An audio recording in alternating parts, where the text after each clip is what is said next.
सकता। मेरा कोई विजय सिंह से कोई दुश्मनी नहीं है, कांग्रेस से दुश्मनी नहीं है।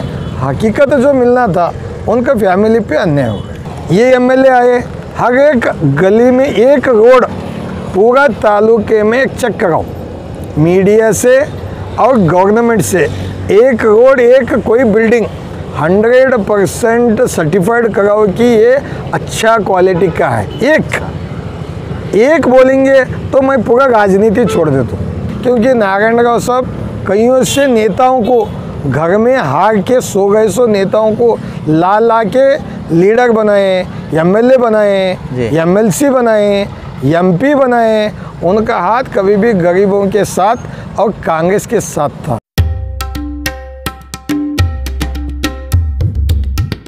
हाय एवरीवन, आप देख रहे हैं मास मीडिया नेटवर्क अवाम की आवाज़। जैसा कि आप जानते हैं, बसवा कल्याण इलेक्शन या कर्नाटक इलेक्शंस को लेकर कांग्रेस और जेडीएस ने अपने टिकटों का ऐलान कर दिया है। वहीं बीजेपी की अगर हम बात करें तो बीजेपी में घमासान मचा हुआ। आज के अगर हम न्यूज़ की बात करें तो सुनने में आ रहा है कि एक्स एमएलए बसवा कल्याण के शरणु सलगर को टिकट नहीं मिलेगा। इस तरह के रूमर्स आ रहे हैं। देखना ये होगा कि बीजेपी का टिकट किसके थैली में चले जाता है। इसी सिलसिले में आज हमारे साथ मौजूद हैं बसवा कल्याण के एक डायनामिक पर्सनालिटी, फियरलेस लीडर जिन्हें माना जाता है। 2 मरतबा एमएलए रह चुके हैं बसवा कल्याण के। कर्नाटक में जेडीएस का बहुत बड़ा नाम, बसवा कल्याण में यूथ आइकॉन भी माने जाते हैं और बहुत सारे फॉलोअर्स के लीडर जनाब मल्लिकार्जुन एस खोबा। सर, बहुत बहुत शुक्रगुजार हूँ आपके कीमती वक्त आपने दिया। सर, शुरू इस तरह से करेंगे कि क्या लगता है आपको कि आप अपना टिकट कब अनाउंस करेंगे, क्या स्ट्रैटेजी रहेगी आगे आपकी? नहीं, जनता दल सेकुलर में हम एक ही सोच के गए थे कि हम लोग इसी पार्टी में 15 साल थे जी। जब बीच में हम लोग चेंज करके भारतीय जनता पार्टी गए सो थे, और किसान लोगों का और कोई विदाउट कास्ट, ऑल कास्ट को लेके चलने का जनता दल सेकुलर है। वो पार्टी में जो हाईकमांड निर्णय करते जी, जो देवेगौड़ा साहब, माजी प्रधानमंत्री, जो सीनियर किसान के नेता हैं और कर्नाटक को बहुत कुछ और इस देश को बहुत कुछ दिए सो, और मुस्लिम माइनॉरिटी में भी 4% उनका पीरियड में जो रिजर्वेशन मिला था, हर एक लेडीज़ लोगों को भी पंचायत में ठहरने का रिजर्वेशन मिला था, वो माननीय जनता दल की गवर्नमेंट में था।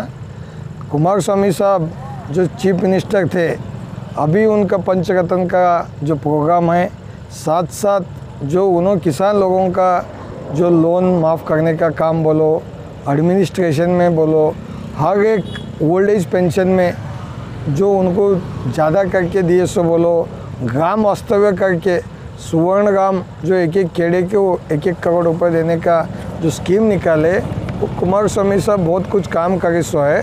बसवा कल्याण में सर्वे करेंगे, मेरे हिसाब से हर एक पार्टी को जीतने वाला कैंडिडेट चाहिए। सर्वे करते और सर्वे करके जिनको भी उन्होंने टिकट देते, हमारा नंबर आया हमारा लगेगा, या दूसरे का आया दूसरे का लगेगा, या तीसरे का आया तीसरे का लगेगा।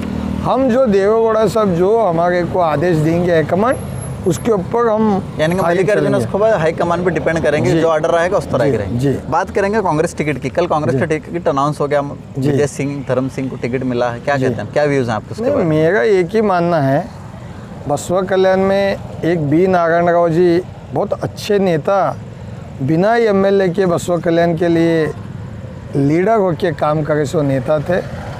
वो कांग्रेस का एक बसवा कल्याण में फ्लैग झंडा जो लगाए थे, उन्होंने लगाए थे जी।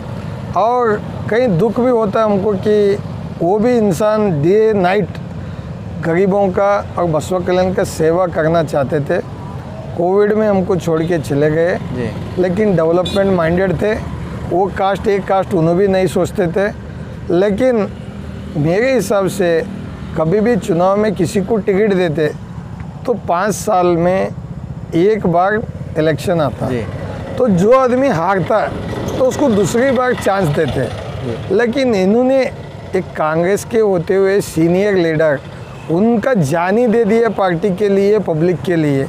उनका धर्म पत्नी को माला नारायण राव को टिकट मिला था, 54,000 वोट लिए थे, और लेने के बावजूद मेरे हिसाब से उनको मिलना था। कहीं ना कहीं देना चाहिए था। कहीं ना कहीं उनका एक परिवार को देखो, एक लीडर नारायण राव साहब को भी खो गए, और एक कॉन्स्टिट्यूएंसी भी खो गए, और एक समाज में भी उनको अन्याय हो गया। एक हमारी सिस्टर को बोल के हमारे को कहीं ना कहीं एक दुख है कि ये बसवा कल्याण में मेरे को भी बीजेपी में हो गया, साथ साथ देखते देखते 20 महीने में उनको भी हो गया। हम तो जनता दल आ गए, लेकिन वो हाईकमांड को छोड़े से कांग्रेस का वो पार्टी अलग है, लेकिन कहीं ना कहीं हमको भी एक इंसानियत के नाते, क्योंकि नारायणराव साहब कईयों से नेताओं को घर में हार के सो गए, सो नेताओं को ला ला के लीडर बनाए, एमएलए बनाए, एमएलसी बनाए, एमपी बनाए। उनका हाथ कभी भी गरीबों के साथ और कांग्रेस के साथ था। कहीं ना कहीं उनको फैमिली को अन्याय हो गए, नहीं होना था। ये जो टिकट मिला विजय सिंह को, आप कहते हैं कि अन्याय हुआ है माला नारायण को? नहीं होता, देखो किसी को भी उनका एक पति कौन भी गंदे, इस धरती को जब जान देने के बाद पब्लिक के लिए जान दिए, सो आदमी को एक अन्याय होता है। एक बार चांस देना था। मेरा कोई विजय सिंह से कोई दुश्मनी नहीं है, कांग्रेस से दुश्मनी नहीं है, हकीकत जो मिलना था उनका फैमिली पे अन्याय हो गया। बात करेंगे बीजेपी की। आज की अगर बात की खबर करें तो नेशनल न्यूज़ चैनल ले लीजिए, स्टेट न्यूज़ चैनल ले लीजिए, बताया जा रहा है कि शरणू सलगर को टिकट नहीं मिलेगा, टिकट चेंज हो सकता है, चेहरा चेंज हो सकता है। क्या कहेंगे बीजेपी का ऑनगोइंग स्ट्रेटजी पे, क्या कहेंगे? नहीं, मैं बीजेपी में गए सो मेरा एक ही एक्सपीरियंस है, बीजेपी सबको काम कराती, हर एक नमूना काम कराने लगाती। कब किसको टिकट देते वो बीजेपी के हाईकमांड कुछ आप पूछे तो अच्छा रहता है, क्योंकि कितने बजे किनको भी देते। अच्छा, वो मेरा एक्सपीरियंस। हम 16 लोगों को घुमाने लगे, खर्च करने लगे, और कोर कमेटी में बोले बसवा कल्याण लोकल को ही देते। कोर कमेटी मंगलोर में, आलतू फालतू कमेटी नहीं, पूरा कोर कमेटी में डिसाइड करे, लेकिन हम लोग को हाथ दिए। तो कब क्या करते वो भगवान को मालूम, और बीजेपी के हाईकमांड को भरोसा नहीं किया जा सकता उनकी बातों पर। कुछ भी करते हैं, उनका क्या मोड़ बीजेपी वालों का कब क्या करते, हमको तो धोखा हो सो है। अभी मेरे को उसके बारे में ज़्यादा पूछेंगे तो मेरे को दूसरी बार टिकट देना था, मेरे को तो धोखा हो गया। एक इंसान एक एमएलए को छोड़ के आए, सो इंसान को धोखा होता है। धोखा दिए मेरे को साफ सीधा, पहले ही बोलना था मेरे को, जब देखो भाई तुम एक एक्स एमएलए बने सो यहाँ, पहले एमएलए रहे जब छोड़ के आए, आप बैठो, हम दूसरे को टिकट दे गए बोल के बिटा को समझाना था। टिकट देने के बाद हम तुमको वो देते ये देते बोल के लोग आए, वो कहीं ना कहीं मेरे साथ, मैं इस भूमि का हूँ, मैं कोई इस भूमि में पैदा हुए, हर एक घर घर से रिलेशन है मेरे को, बचपन से इस गांव में खेले सो हूँ, कूदे सो हूँ, इस गांव में पढ़े सो हूँ। ऐसा आदमी के साथ जब धोखा हुआ, कहीं ना कहीं वो देखेंगे आने वाले दिनों में हाईकमांड क्या करे। एक आखिरी सवाल आपसे कि बसवा कल्याण में अर्बन का एमएलए इतनी बार क्यों कम?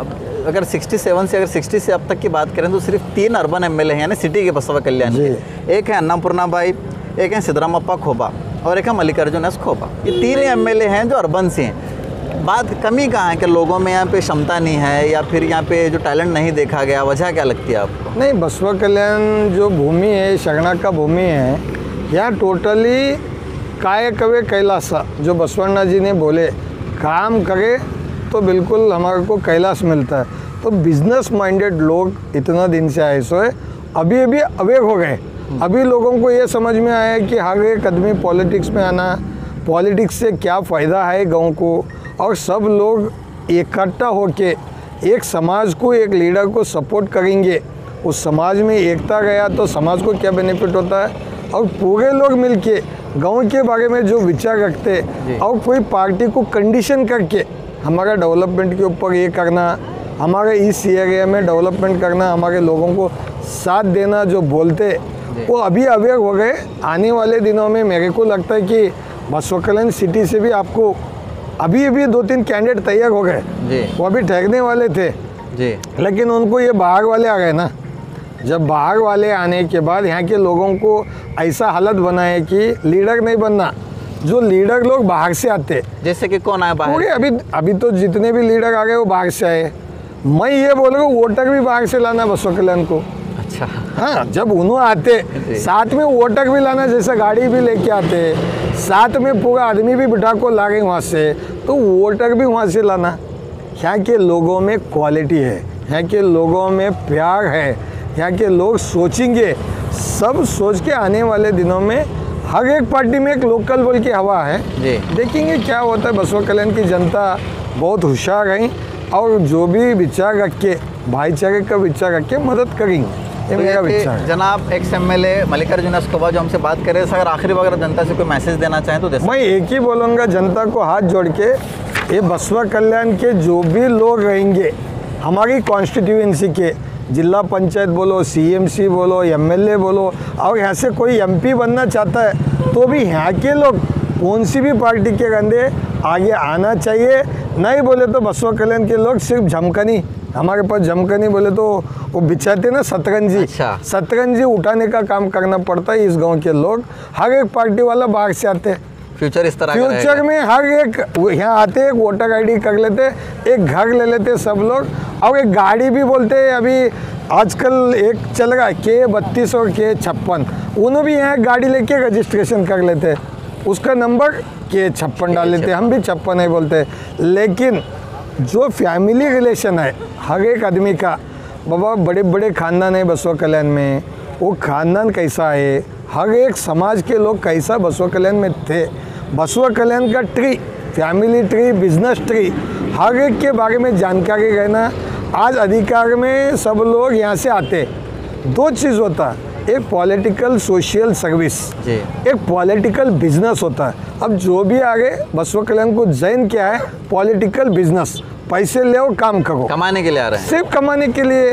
देखो अपोजिशन भी रोल नहीं निभाए, ये एमएलए आए, हर एक गली में एक रोड, पूरा तालुके में एक चेक कराओ, मीडिया से और गवर्नमेंट से, एक रोड एक कोई बिल्डिंग 100% सर्टिफाइड कराओ कि ये अच्छा क्वालिटी का है। एक बोलेंगे तो मैं पूरा राजनीति छोड़ देता हूँ। एक भी नहीं है, सब बोगस काम, क्वालिटी नहीं। सिर्फ बसवा कल्याण को ट्रेडिंग करने के लिए आए।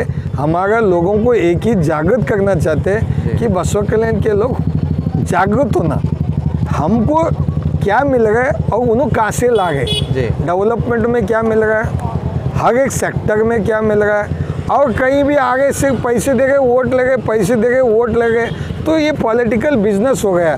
आगे कोई इंसानियत नहीं बचता है। किसी गरीब हो, कौन आदमी का वोट डाले सो आदमी का काम चलता है, कौन आदमी बिना वोट डाले भी आता है हमारे पास कि भाई साहब हमारे एरिया में डेवलपमेंट चाहिए। जब वो हक से आता है, वो हक चले जाता है। हम तो पैसे डाल के वोट लिए, गांव को कितना बोले उतना बांट के पैसे लेने के बाद वो गांव का समस्या, वो गांव का डेवलपमेंट के बारे में वो आदमी नहीं सोचता। ये गांव क्या है, पैसे से खरीद सकते। अब हमारे जो एमएलए हैं साथीदार, एक्स एमएलए, बड़े बड़े दोस्त मिलते, मेरे को पूछते तुम्हारे गांव कितना अच्छा है भाई, हमको पहले बोलना था, हम भी इस गांव को आके चुनाव लड़ते थे, पैसे दिए तो काम होता है। मेरे को भी बोलते लोग, तो हंसी आता है, काउंट मारते हैं, काउंट मारते और बोलते तुम्हारे गांव में एक भी मर्द नहीं है क्या इलेक्शन ठहरने वाले को। मैं बोला बहुत मर्द हैं, वक्त खराब है, वक्त खराब है। बिना मर्द कोई गांव नहीं रहता, हर गांव में मर्द है, हर गली में मर्द है। बाजू कुत्ता, आरटीओ साहब बहुत अच्छा बोले थे, बाजू गली का कुत्ते को आने नहीं देता दूसरा कुत्ता, लेकिन यहाँ सब देखते बैठ गए। वक्त आए जब यहाँ के लोग होशियार हैं, हर एक गली में लीडर हैं, आने वाले दिनों में सबक सिखाते हैं। बहुत बहुत शुक्रिया सर आपका, थैंक यू।